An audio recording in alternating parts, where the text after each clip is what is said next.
At 78 years old, Arnold Schwarzenegger still hits the gym every single day. While most people his age are thinking about retirement and slowing down, the Austrian oak is still pumping iron, still inspiring millions, and still living the bodybuilding lifestyle that made him a legend. But recently, something interesting happened. After decades of dodging the question, Arnold finally opened up about the bodybuilders who earned his deepest respect. And the names he revealed? Some will shock you. You'd think after 7 Mr. Olympia titles, a Hollywood career that redefined action movies, and a term as governor of California, Arnold would have run out of things to prove. But here's the thing, legacy matters to him more than anything. He spent the last few years reflecting on what bodybuilding truly means, not just the trophies and the fame, but the warriors who pushed the sport forward, the competitors who made him better, the friends who became brothers, and yeah, even the rivals who haunted his dreams. Now, Arnold's always been careful about naming favorites. In a sport where egos are as massive as the physiques, calling out specific names can ruffle feathers. But at 78, he doesn't care about playing it safe anymore. He's ready to tell the truth about the 6 bodybuilders who stand above everyone else in his eyes. And trust me, this list isn't what you'd expect. Sure, there are some obvious legends you've heard of, but there are also names that time has forgotten.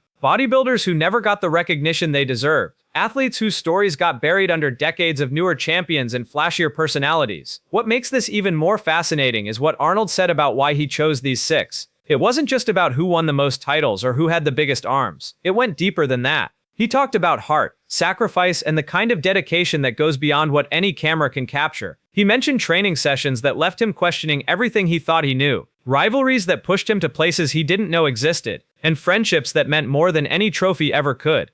But here's where it gets interesting. Some of these bodybuilders competed directly against Arnold, going head-to-head on the Olympia stage when the stakes were highest. Others came after his era, building on the foundation he created. And one name on his list? Well, let's just say it's someone most casual fans have never even heard of. Yet Arnold considers him essential to understanding what bodybuilding really represents. The timing of this revelation matters too. Arnold's been more reflective lately, especially after losing some close friends from the golden era of bodybuilding. Deaths that hit him hard and made him realize that these stories need to be told before they're lost forever. The legends are getting older, the memories are fading, and Arnold knows that if he doesn't speak up now, the truth about who really shaped the sport might disappear with his generation. When Arnold was 15 years old in a small Austrian village, he saw something that changed his life forever. A movie poster featuring a man with a physique so perfect, so godlike, that young Arnold couldn't believe it was real. That man was Steve Reeves, and he wasn't just another bodybuilder. Reeves represented something entirely different from the muscle-bound strongmen of that era. He had what Arnold would later call the most aesthetic physique ever built. Perfect proportions, classical lines, a body that looked like it was carved by Michelangelo himself. Reeves stood 6'1", weighed around 215 pounds in his prime, and every single pound was placed exactly where it needed to be. But it wasn't just the body that captivated Arnold. It was what Reeves did with it. He became Hercules on the big screen, flexing those perfect muscles in Italian sword and sandal films that played in theaters across Europe. For Arnold, watching Steve Reeves as Hercules was a revelation. This wasn't just about lifting weights in some dark gym. This was about transforming your body into art, and then using that art to become famous, wealthy, and immortal on film. Arnold has said in multiple interviews that without Steve Reeves, he never would have picked up a barbell. Reeves gave him the blueprint, build the perfect physique, win competitions, then transition to Hollywood and become a movie star. Every single step of Arnold's career was following the path that Steve Reeves laid out decades earlier. The wide shoulders, the tiny waist, the focus on symmetry over pure mass. All of it came from studying Reeves. Even when Arnold became Mr. Olympia, he kept pictures of Steve Reeves in his training journal, constantly comparing his own proportions to the man who started it all. But admiring someone from movie posters is one thing. Actually stepping on stage against a living legend who destroys your confidence is something completely different. In 1969, Arnold traveled to New York for the Mr. Olympia competition, convinced he was going to win. He was young, hungry, and had just won Mr. Universe. Then he saw Sergio Oliva backstage. Arnold later described that moment as one of the most devastating experiences of his life. Sergio Oliva, known as the Myth, had a physique that shouldn't have been possible. His waist was impossibly small, maybe 27 inches, while his arms measured over 20 inches cold. His back was so wide that from the front you could see his lats spreading out like wings. But it was his structure that really set him apart. Sergio had these long muscle bellies with perfect insertions, the kind of genetics that come along maybe once in a generation. When Arnold saw him warming up, he actually thought about not competing. That's how badly Sergio's physique messed with his head. Of course, Arnold did compete, and Sergio demolished everyone on that stage. It wasn't even close. But here's what made Sergio one of Arnold's favorites. The respect was mutual. Sergio pushed Arnold to evolve, to add more mass, to refine his training. The two became friends despite being fierce rivals. Sergio would later say that Arnold was the only bodybuilder who truly challenged him, the only one who made him work harder. For Arnold, Sergio represented the pure genetic potential of the human body. No amount of training could give you Sergio's structure. You either had it or you didn't. And facing someone with that kind of gift forced Arnold to maximize everything he did have. In a weird way, losing to Sergio in '69 made Arnold's later victories even sweeter. He had stared down perfection and figured out how to beat it anyway. The relationship with Sergio was about competition and respect. But Arnold's connection with Franco Columbu was something entirely different. This was brotherhood. Arnold and Franco met in Munich in the mid-60s, two immigrants trying to make it in bodybuilding. Franco stood only 5'5", but pound for pound, he was stronger than Arnold ever was. This tiny Sardinian could deadlift over 700 pounds, bench press well over 500, and his work capacity in the gym was absolutely insane. But it wasn't Franco's strength that made him special to Arnold. It was the loyalty. When Arnold decided to move to America in 1968 to chase his dreams, Franco came with him. When Arnold needed a training partner who would push him past his limits every single day, Franco was there. When Arnold got married, Franco was his best man. When Franco's daughter was born, Arnold became her godfather. These two were inseparable for over 50 years. They trained together, competed together, built businesses together. Franco even appeared in some of Arnold's early films, including a memorable role in Conan the Barbarian. In 1976, when Arnold briefly retired after winning his 6th Olympia, Franco won the title himself, proving he wasn't just Arnold's sidekick, but a champion in his own right. The bodybuilding world saw them as a duo, but Arnold saw Franco as family. When Franco passed away in 2019 after a tragic accident, Arnold was absolutely crushed. He delivered a eulogy that had the entire bodybuilding community in tears, talking about how Franco was the best friend anyone could ever ask for. Arnold has said that Franco understood him better than almost anyone else in his life. They came from similar backgrounds, faced similar struggles, and conquered the world together. That's not just a favorite bodybuilder. That's a brother. Then there's the man who did something Arnold himself couldn't do, win 8 consecutive Mr. Olympia titles. Lee Haney dominated bodybuilding throughout the 1980s, taking his first Olympia in '84 and not letting go until '91. Arnold's record was 7 titles, achieved over different periods with a retirement in between. Haney won 8 straight, never losing once he reached the top. But Arnold's respect for Lee goes way beyond the numbers. Haney brought something different to the stage. He had incredible size, sure, but he also maintained the aesthetics and symmetry that Arnold valued. At nearly 250 pounds on stage, Haney was massive, yet he still had that V-taper, that flowing structure that made bodybuilding an art form. His arms measured around 22 inches, his chest was enormous, and his legs were some of the best in the sport's history. Arnold has praised Haney countless times for how he carried himself, both on stage and off. Lee was articulate, professional, and represented bodybuilding with class. During an era when the sport desperately needed positive role models, he became a minister, started youth programs, and used his platform to give back to communities. For Arnold, who also transitioned into public service and philanthropy, Lee Haney represented the ideal of what a champion should be. It's one thing to build a great body. It's another thing entirely to build a great legacy. Haney did both, and he did it while breaking Arnold's record, which couldn't have been easy for Arnold to watch. But instead of being bitter or dismissive, Arnold celebrated Lee's achievements. That says everything about both men. What happened next in bodybuilding was even more extreme. Ronnie Coleman came along in the late 90s and turned the sport into something almost unrecognizable from Arnold's era. Ronnie didn't just win 8 Olympias like Haney. He did it while being one of the most massive humans to ever step on a bodybuilding stage. At his peak, Ronnie weighed nearly 300 pounds in the off-season and still came in around 297 pounds shredded for competition.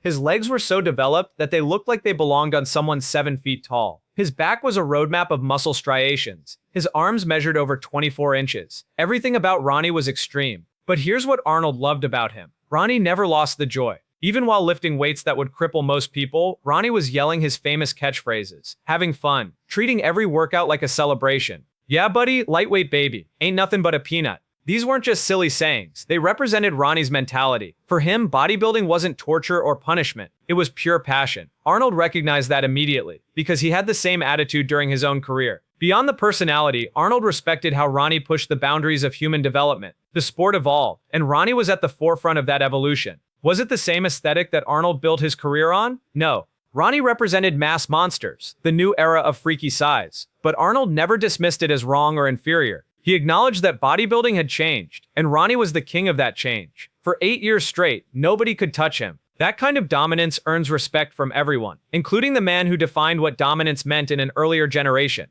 But if we're talking about influence, about the person who truly gave Arnold his entire roadmap for success, we have to go back even further than Steve Reeves. We have to talk about Reg Park. Arnold discovered Reg Park around the same time he found Steve Reeves, but Park's impact was even more direct. Reg Park was a 3-time Mr. Universe winner who stood 6'1" and weighed 235 pounds, massive for the 1950s and 60s. But Park didn't just win bodybuilding titles. He did exactly what Arnold would later do. He became Hercules in movies, transitioning from competition to film and building a successful career in both. Arnold saw this and thought, that's exactly what I'm going to do. But the connection between Arnold and Reg Park went deeper than just inspiration from afar. When Arnold moved to London briefly in the late 60s, he actually met Reg Park and trained with him. Park became a mentor, teaching Arnold not just about building muscle, but about building a brand, about transitioning from bodybuilding into business and entertainment. Park owned gyms, made smart investments, and built wealth that lasted long after his competition days ended. Arnold absorbed all of it like a sponge. Every business move Arnold made, from his real estate investments to his gym ownership to his eventual Hollywood career, followed the blueprint that Reg Park established.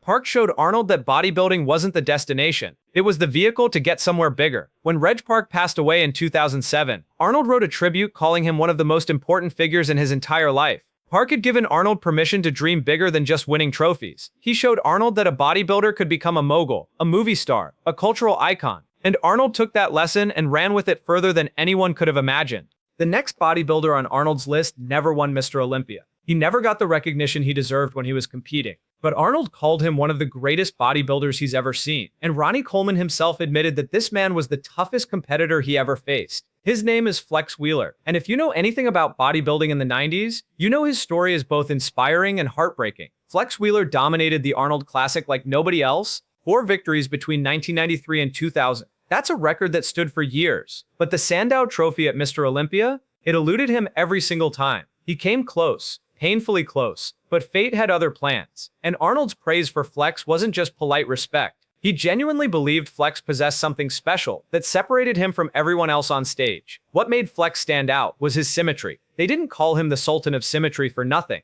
His physique was art, perfect proportions, insane conditioning, and a flow that made every pose look effortless. Arnold has always valued aesthetics over pure mass, and Flex represented the pinnacle of that philosophy. When you looked at Flex on stage, you weren't just seeing muscle, you were seeing balance, harmony, and precision. Every body part complemented the next. Nothing was overdeveloped or lagging. But here's where the story gets interesting. Before Ronnie Coleman became the king, he was losing to Flex. Consistently. Out of their first 12 competitions together, Ronnie only won once. Flex beat him 11 times. Think about that. The man who would go on to win 8 consecutive Mr. Olympia titles spent years getting demolished by Flex Wheeler. And Ronnie has openly admitted that Flex was the best bodybuilder he ever competed against. Not Jay Cutler, not Dorian Yates. Flex Wheeler. Then came 1998, the year everything changed. Dorian Yates had retired after 1997, leaving the throne vacant. Everyone expected Flex to walk in and claim what was rightfully his. He'd paid his dues. He'd beaten everyone. This was supposed to be his moment. But Ronnie Coleman showed up in a condition nobody had seen before. He'd hired Chad Nichols as his coach, ironically on Flex's recommendation, and the transformation was shocking. Ronnie won by just 3 points. Flex finished second.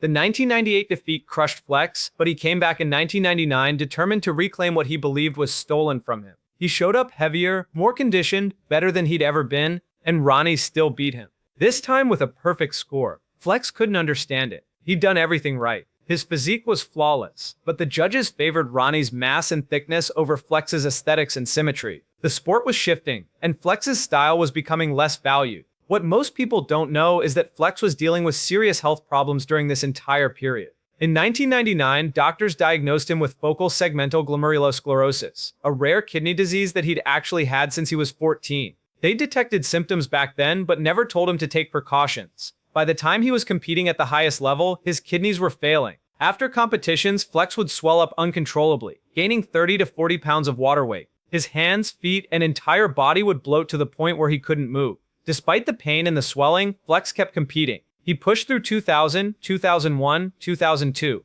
but his body was breaking down. In 2003, he underwent a kidney transplant and retired from professional bodybuilding. He was only 38 years old. Most bodybuilders at that age are still in their prime. Flex's career was over because his body literally couldn't handle it anymore. But the health battles didn't stop there. In October 2019, Flex was rushed to the hospital with severe pain in his right leg. Blood clots had formed, cutting off circulation. Doctors tried multiple procedures to save the leg, but nothing worked. They gave him an ultimatum: lose the leg or lose your life. On October 23, 2019, surgeons amputated Flex's right leg below the knee. He was 54 years old. The amputation devastated the bodybuilding community. Here was a man who'd inspired millions, who'd competed at the highest level, who'd pushed his body to limits most people can't imagine. And now he was dealing with phantom pain, constant discomfort, and the very real possibility of losing his other leg due to continued circulation problems. Flex has been open about the struggle. He's admitted that the pain is always there, hovering between a 5 and 7 on a scale of 10. He thought losing the leg would end the suffering, but it actually made things worse in some ways. Arnold presenting Flex with the Lifetime Achievement Award at the 2023 Arnold Classic was one of the most emotional moments in recent bodybuilding history. Flex stood on stage with his 2 sons, reading his speech from his phone, tears streaming down his face. And Arnold was right there with him, honoring a man who never won the sport's biggest title, but who represented everything bodybuilding should be about: heart, dedication, resilience, and the refusal to quit no matter what life throws at you. During his speech, Flex said something that stuck with everyone in that audience. He said that although he never won Mr. Olympia, having Arnold call him one of the greatest of all time meant more than any trophy ever could. And you could see in Arnold's face that he meant every word of that praise. Flex wasn't just great because of his physique. He was great because of how he carried himself, how he inspired others, and how he refused to let tragedy define him. So here we have 6 men who shaped Arnold's journey in completely different ways. Steve Reeves gave him the aesthetic ideal and the Hollywood dream. Sergio Oliva showed him what genetic perfection looked like and forced him to evolve beyond his comfort zone. Franco was the brother who stood beside him through every battle, every victory, every loss. Haney proved that someone could surpass Arnold's records while still maintaining class and integrity. Ronnie Coleman represented the evolution of the sport, pushing human limits to places Arnold never imagined. And Reg Park provided the entire blueprint for how to turn muscle into money, fame, and lasting influence. Each of these men represents a different era, a different philosophy, a different approach to bodybuilding. But they all share one thing: they pushed the sport forward, and they earned Arnold's respect in the process. At 78, Arnold isn't just the godfather of bodybuilding because of what he accomplished on stage. He's the godfather because he understands that greatness comes in many forms. Through the Arnold Classic, through his mentorship of younger athletes, through his continued involvement in fitness and bodybuilding culture, Arnold keeps the legacies of these men alive. He knows that without Steve Reeves, there would be no Arnold Schwarzenegger. Without Sergio Oliva, Arnold might have won his titles without ever reaching his true potential. Without Franco, the journey would have been lonely and far less meaningful. Without Haney and Ronnie Coleman, the sport might have stagnated instead of evolving. And without Reg Park, Arnold might have remained just another champion instead of becoming a global icon. These 6 favorites aren't just about muscle and trophies. They're about the different pieces that create a legend, the influences that shape greatness, and the humility to recognize that no one does it alone. Arnold became Arnold because these men existed, because they inspired him, challenged him, supported him, and showed him what was possible. That's the real story behind the Austrian Oak. That's what makes these 6 bodybuilders more than just favorites. They're the foundation of everything Arnold built.